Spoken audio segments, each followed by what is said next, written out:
വബൗലുഹു ഫീ ത്വരീഖിൻ വളില്ലിൻ നാഫിഇൻ. വബൗലുഹു മൂത്രമൊഴിക്കലും ഹറാമാണ്.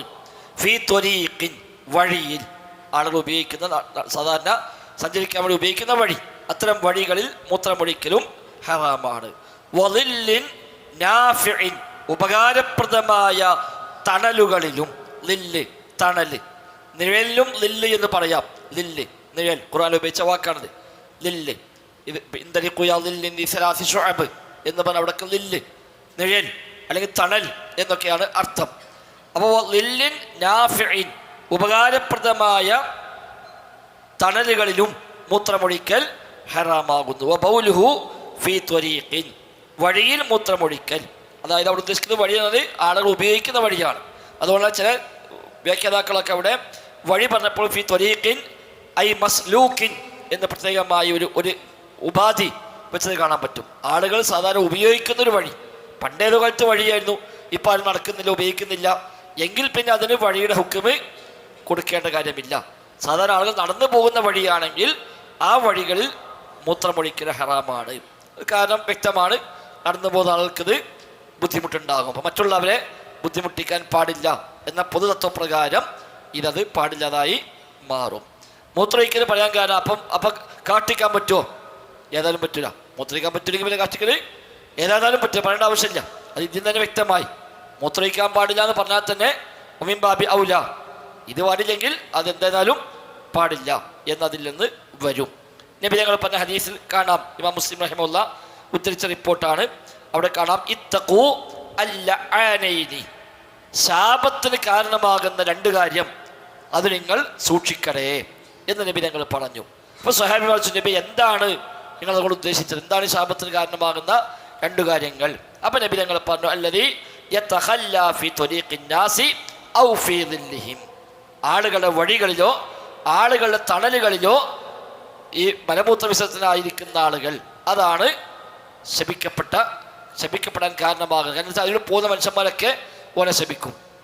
പിന്നെ വഴിയിലൊരു മൂത്രയിച്ചു, വഴി കാട്ടിച്ചു, എവിടെ നടന്നു പോകണം, ഏത് മനുഷ്യൻ ആരാവിടെ ചെയ്യിച്ചു, ഏതായി ചങ്ങാതി, ഏതാണ് ഈ കുറ്റം കെട്ടവൻ എന്ന് പറഞ്ഞ് പോകുന്നവരൊക്കെ ഇവനെ ശപിച്ചു കൊണ്ടിരിക്കും. അതാണ് ഇത്തഖൂ അല്ലഅനൈൻ, ശാപത്തിന് നിമിത്തമാകുന്ന രണ്ട് കാര്യം, അത് രണ്ടും നിങ്ങൾ ശ്രദ്ധിക്കണം എന്ന് നബി ഞങ്ങൾ പറഞ്ഞ ഹദീസാണ് അതിന് കാരണമുള്ളത്. മറ്റൊരു റിപ്പോർട്ടിൽ ഇത്തഖൂ അൽ മലാഇന സലാസ, ഇമാം അബൂദാവൂദ് റഹിമഹുല്ലയും മറ്റുമൊക്കെ ഉദ്ധരിക്കുന്ന ഹദീസ്, അബൂദാവൂദ്, ഇബ്നു മാജ, ഹാക്കിം എന്നിവരൊക്കെ ഉദ്ധരിക്കുന്ന ഒരു റിപ്പോർട്ടിൽ ഇത്തഖൂ അൽ മലാഇന സലാസ എന്ന് പറഞ്ഞു കാണാൻ പറ്റും. ആളുകൾ ശപിക്കാൻ കാരണമാകുന്ന മൂന്ന് കാര്യം അത് നിങ്ങൾ ശ്രദ്ധിക്കണേ. ഇവിടെ രണ്ടെണ്ണം പറഞ്ഞു മുസ്ലിം റിപ്പോർട്ടിൽ, മറ്റൊരു മൂന്ന് കാര്യം പറഞ്ഞു കാണാൻ കഴിയും. അവിടെ ഒന്ന് വഴി പറഞ്ഞു, മറ്റൊന്ന് തണല് പറഞ്ഞു, മൂന്നാമത് ആളുകൾ സംഗമിക്കുന്ന ഇടങ്ങൾ, മവാരിദ്, ആളുകൾ വന്നുകൂടുന്ന എന്ത് കാര്യത്തിലായിക്കോട്ടെ, സംസാരിക്കാൻ വേണ്ടിയോ ഇരിക്കാൻ വേണ്ടിയോ ഒക്കെ ആളുകൾ സാധാരണ ഇരിക്കുന്ന ചില സ്ഥലങ്ങളുണ്ടാവും, കൂടി ഇരിക്കുന്ന ചില സ്ഥലങ്ങളൊക്കെ വർത്തമാനം പറയാൻ വേണ്ടി അല്ലെങ്കിൽ മറ്റു പല ആവശ്യങ്ങൾക്ക് വേണ്ടി ഒക്കെ ആളുകൾ സാധാരണ വന്ന് സംഗമിക്കുന്ന സ്ഥലങ്ങൾ, അല്ലെങ്കിൽ പൊതുവായി ഉപയോഗിക്കുന്ന ജലസ്രോതസ്സുകൾ, അങ്ങനെയൊക്കെയുള്ള ആളുകൾ വന്നു കൂടുന്ന ഇടങ്ങൾ, അതും കൂടെ ആ ഹദീസിൽ കൂട്ടിപ്പറഞ്ഞതായി കാണാൻ സാധിക്കുന്നുണ്ട്. ആ ഹദീസ് സ്വഹിയാണോ അല്ലേ, ഇത് അഞ്ചെണ്ണം പറഞ്ഞ ഈ മൂന്നെണ്ണം പറഞ്ഞ ആ റിപ്പോർട്ട് സ്വഹിയാണോ അല്ലേ എന്നൊക്കെ അഭിപ്രായ വ്യത്യാസമുണ്ട്. പൊതുവെ ഹസനാണ് എന്നത് ഇമാം നബി റഹിമഹുല്ലാഹി എപ്പോഴൊക്കെ അതിൽ ഹസനാണ് എന്ന് വിധി എഴുതിയതായി കാണാൻ സാധിക്കുന്നു. വല്ലാഹു അഅലം. ഏതായിരുന്നാലും വബൗലുഹു ഫീ ത്വരീഖിൻ, ആളുകൾ ഉപയോഗിക്കുന്ന വഴിയിൽ മൂത്രമൊഴിക്കൽ ഹറാമാണ്. വളില്ലിൻ നാഫിഇൻ, ഉപകാരപ്രദമായ തണലുകളിലും. ഹദീസിൽ ഔ ളില്ലിഹിം എന്നാണ് ഉപയോഗിച്ചത്, അവരുടെ തണൽ, അതായത് മനുഷ്യന്മാർ ഉപയോഗിക്കുന്ന തണലുകൾ. അപ്പോൾ ആളുകൾ ഇരിക്കാൻ വേണ്ടി ഉപയോഗിക്കുമ്പോൾ ചില മരത്തണലുണ്ടാവും. അപ്പോൾ ഏത് തണലും പാടില്ല എന്നുണ്ടോ ചോദിച്ചാൽ ഇല്ല. അതുകൊണ്ടാണ് ലില്ലിൻ നാഫി എന്ന് പറഞ്ഞത്. അപ്പോൾ സാധാരണ ഒരു മൂത്രയിക്കാൻ പോകുമ്പോൾ മരത്തിലോട്ട് മൂത്രയിക്കാൻ പാടില്ലേ എന്ന് വെച്ചാൽ പാടുണ്ട്, അസ്ലിയായിട്ട് പറ്റും. പക്ഷേ ഇവിടെ പറയാൻ കാരണം ആളുകൾ ഉപയോഗിക്കുന്ന തണൽ, അതാണ് ലില്ലിൻ നാഫിഇൻ എന്ന് പ്രത്യേകം പറഞ്ഞത്, ഉപയോഗിക്കുന്ന തണലുകൾ. അപ്പോൾ പൊതുവെ ചിലപ്പോൾ വഴിയാത്രക്കാർ വിശ്രമിക്കുന്നൊരിടമാണ്, ഇവിടെ നല്ല മരവും നല്ല തണലൊക്കെ ഉണ്ടാകുമ്പോൾ അവിടെ ആൾ സാധാരണ കയറി വിശ്രമിക്കാറുണ്ട്. അല്ലെങ്കിൽ വൈകുന്നേരം കുട്ടികളൊക്കെ വന്ന് കളിക്കാനോ കൂട്ടം കൂടിയിരിക്കാനോ ഒക്കെ ഉപയോഗിക്കുന്ന ഒരു തണലാണ്. ഇങ്ങനെയൊക്കെ ആളുകൾക്ക് പല നിലക്ക് ഉപകാരമുള്ള ഒരു തണലാണ്.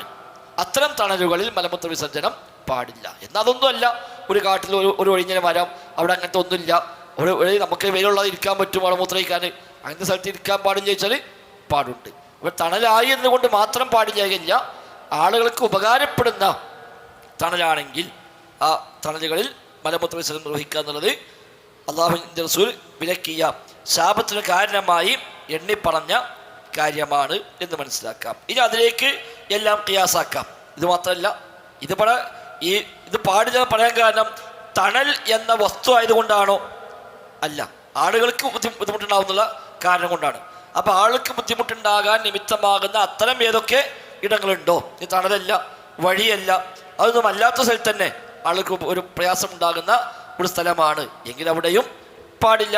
ആ നിലയ്ക്കുള്ള ഇപ്പോൾ ഫിക്കിലൊക്കെ അന്നത്തെ കാലത്ത് ഉദാഹരണം പറഞ്ഞ് കാണാൻ പറ്റും. ഈ തണുപ്പ് കാലത്ത് തീ കായാൻ വന്നിരിക്കുന്ന സ്ഥലങ്ങൾ ഒരു ഉദാഹരണമാണ് ഇപ്പത്. ഇന്നിപ്പോൾ അതില്ല. ഈ തണുപ്പ് കാലം വരുമ്പോൾ ചില സ്ഥലത്തൊക്കെ ഇങ്ങനെ തീ കൂട്ടി ആ ഭാഗത്തുനിന്നൊക്കെ പാടില്ല, അവിടെ നിന്നിട്ട് അവനൊന്ന് തീ കായാൻ വേണ്ടി വന്നിരിക്കും.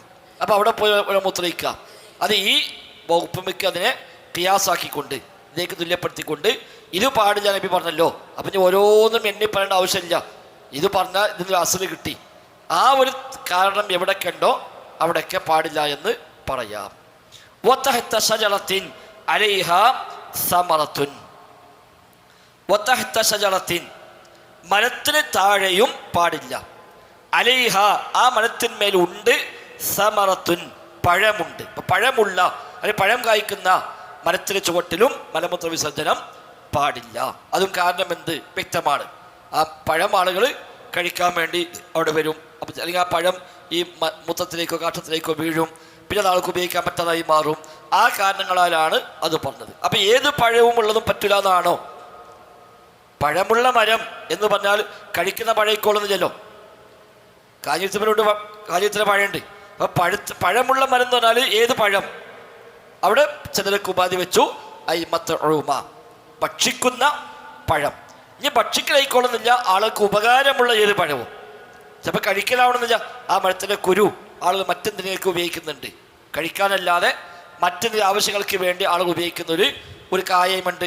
ആ കായ പറിക്കാൻ വേണ്ടി ആളുകൾ വരും, അല്ലെങ്കിൽ ആ കായ താഴെ നിലത്ത് വീഴാൻ പെറുക്കിക്കൊണ്ടുപോകാൻ ആളുണ്ടാകും. അപ്പോൾ അത്തരം ആളുകൾക്ക് അത് ബുദ്ധിമുട്ടായി മാറും. അതുകൊണ്ട് അത്തരം പഴങ്ങൾ ഉള്ളിടത്തും അതിന് ചുവട്ടിലും ഇരിക്കാൻ പാടില്ല. അത് മരത്തിന് ചുവട്ടിൽ ഉദ്ദേശിച്ചത് ചുവട്ടിൽ നേരെ ചുവട്ടുന്നതല്ല, അതിന് ബുദ്ധിമുട്ടാകുന്ന രൂപത്തിൽ അതിൻ്റെ പരിസരങ്ങളിൽ ആ മരത്തിന് അപ്പോൾ മരത്തിൽ കയറാൻ ആൾ വരുന്നു, അയാൾക്ക് ഇതിലൂടെ പിന്നെ പോകേണ്ടി വരുമ്പോൾ ദുർഗന്ധമുണ്ടാകുന്നു, പ്രയാസമുണ്ടാകുന്നു. അങ്ങനെയൊക്കെയുള്ള ആ മരവുമായി ബന്ധപ്പെട്ട് ആളുകൾക്ക് എടുക്കുന്ന ഉപകാരം എന്താണോ അത്തരം ആളുകൾക്ക് പ്രയാസകരമാകുന്ന ഒരു സ്ഥലമാണെങ്കിൽ അവിടെ അത് പാടില്ലാത്തതാണ്. ഒറ്റപ്പെട്ട ചില ഫുഖഹാക്കൾ അവിടെ ഒരു മസല പറഞ്ഞ് കാണാൻ പറ്റും. അപ്പം ആ മരത്തിന് ചുട്ട ആൾക്ക് സാധാരണ വന്നിരിക്കുന്നത് കള്ളുടിക്കാനായിരിക്കാം, അങ്ങനത്തെ സ്ഥലം ഉണ്ടാവുമല്ലോ. വേറെ സാധാരണ ആൾക്ക് ഉപയോഗിക്കണമെന്നല്ല, സ്ഥിരമായിട്ട് കള്ളുടിക്കാൻ, ചീട്ടളിക്കാൻ, അല്ലെങ്കിൽ ഗീബത്ത് പറയാൻ ഒക്കെ വന്ന് കൂടുന്ന സ്ഥലമാണ്. അങ്ങനത്തെ ടീമേ വരുള്ളൂ. അങ്ങനത്തെ സാധാരണ ഈ കലാക്കൂസ് കമ്പനി സ്ഥിരമായി വന്ന് കൂടുന്ന ചില സ്ഥലങ്ങളുണ്ടാവും. മാന്യന്മാരൊന്നും പോകില്ല, ഓലവിടെ വന്ന് കൂടി ഓലെല്ലാ എണ്ണത്തിലും കഴിഞ്ഞ് പോലെ വന്ന് പോകും.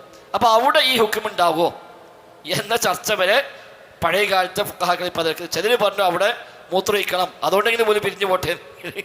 അപ്പോൾ ഇതൊരു ശല്യമായിട്ട് ഇതിപ്പോൾ ഇവിടെ പറ്റൂല, നമുക്ക് വേറെ സ്ഥലം തന്നെ പറ്റുള്ളൂ എന്ന് പറഞ്ഞു പോലും പിരിഞ്ഞു പോകാൻ കാരണമാകുമെങ്കിൽ അത് അവിടെ ചെയ്യണോ വേണ്ടേ എന്നൊക്കെയുള്ള ചർച്ചകൾ കാണാൻ കഴിയും.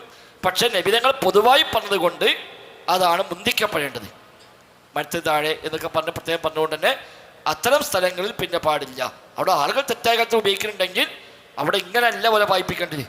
അതുകൊണ്ട് പറഞ്ഞു കൊടുത്തിട്ടോ അല്ലെങ്കിൽ മറ്റു വഴികൾ സ്വീകരിച്ചുകൊണ്ടോ അതില്ലാതാക്കുക എന്നല്ലാതെ അതിനു വേണ്ടി ഈ ഹദീസിൽ പഠിപ്പിക്കപ്പെട്ട കാര്യത്തിന് വിരുദ്ധമായി അവിടെ ചെയ്യാൻ അത് കാരണമായി പറയാൻ മാത്രം ഇല്ല എന്ന് തിരിച്ചതിന് മറുപടിയും പറയുന്നു. വല്ലാഹു അഅലം.